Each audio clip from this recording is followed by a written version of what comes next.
Wala nga raw magmo-move on dahil sa sunod-sunod na pasabog ngayon sa social media ni Donnie Pangilinan at Belle.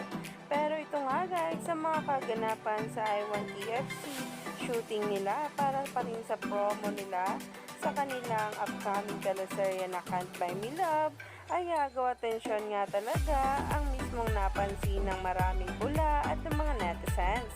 Kaya naman, sabay-sabay nating tingnan at alamin ito. Ito nga guys sa mga binahagi ng mga litrato sa pag-prepare nga talaga ng kanilang promotion sa I1TFC. Alam naman natin na mapapanood din nga dito ang ating ang Donnie Pangilinan at Belle para sa kanila mismong upcoming teleserye na Can't Buy Me Love. Pero hindi pa nga dyan nagtatapos ang paayuda dahil sa susunod na litrato ay hihimlay tayo. Grabe naman daw makatitig ang isang ang Donnie Pangilinan sa kanyang Belle na napakaganda nga talaga sa kanila mismong promotion sa Netflix.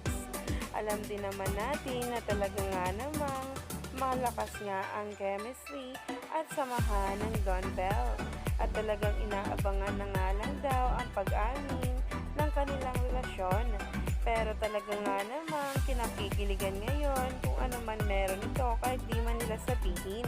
Lalo pa nga't dinadaan nga tayo sa mga post ngayon sa social media. At talaga nga namang may pag-aangkin na.